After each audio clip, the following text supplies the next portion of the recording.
सेनानी करो प्रयाण है, भावी इतिहास तुम्हारा है। ये नखत अमा के बुझते हैं, सारा आकाश तुम्हारा है। प्यारे बच्चों, मैं हूं संजीव झा, डायरेक्टर शास्त्री फिजिक्स कोटा। आज का मेरा वीडियो उन बच्चों के नाम है जो कल नीट का एग्जाम देने जा रहे हैं। अभी तक जो तुम कुछ कर रहे थे उसको काटने का वक्त आ गया। एग्जामिनेशन हॉल में पूरे एकाग्रता और संतुलन के साथ कभी भी अपना कूलनेस मत खोना, परफॉर्मेंस में कन्वर्ट करो। अभी तक जो टेस्ट सीरीज दे रहे थे उसमें कभी खुशी कभी गम मिल रहा था। अब तुम एक्चुअल वार जोन में इंटर कर रहे हो, वहां तुमको अपने एबिलिटी को परफॉर्मेंस में कन्वर्ट करना है, वो भी पूरे कामनेस के साथ। देखो, सिर्फ एग्जाम कोई भी होता है वो सिर्फ तुम्हारे नॉलेज का टेस्टिंग नहीं होता है, उसमें तुम्हारे एक्चुअल पर्सनैलिटी का टेस्ट होता है। अब एग्जामिनेशन हॉल में जब भी इंटर करो, भिखारी की तरह इंटर करो, जब भी एग्जिट करो तो सिकंदर की तरह फतेह करके बाहर निकलो। लेकिन तुम लोग करते उल्टा काम।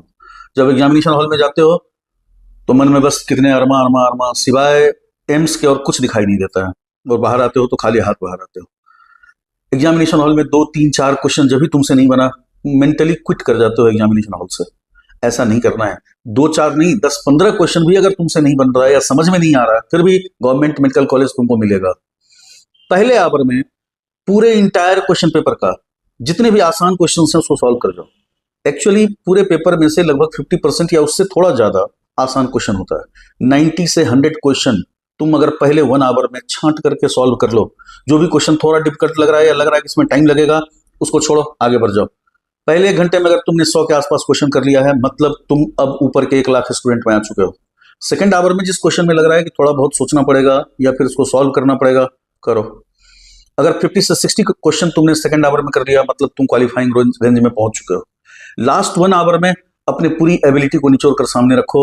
जहां तुमको गट फीलिंग लगाना हो, जहां अपनी इंटेलिजेंसिया को यूज करना हो, कभी एलिमिनेशन से, कभी ये जितनी भी तरीके से तुम वहां काम कर सकते हो। केसिंग अगर करना हो तो गट फीलिंग के बेसिस पे जाओ कि 2 हमने यहां से निकाल दिया आंसर, अब 2 में से किसी एक को रखना है। उसके हिसाब से लास्ट आवर का जो तुम्हारा परफॉर्मेंस होगा वो तुम्हारा रैंक इनहेंस करेगा। बच्चों, ये सबसे इमोशनल मोमेंट होता है किसी टीचर के लिए या फिर मेंटर के लिए। उसे पता होता है कि आज के दिन उसका बच्चा सबसे ज्यादा उसको मिस करेगा, लेकिन फिर भी मैं तुम्हारे साथ नहीं जा सकता। मैं सिर्फ तुम्हें आशीर्वाद दे सकता हूं, अपनी शुभकामनाएं दे सकता हूं, विश्वास रख सकता हूं कि तुम विजयी होगे। विजयी भव।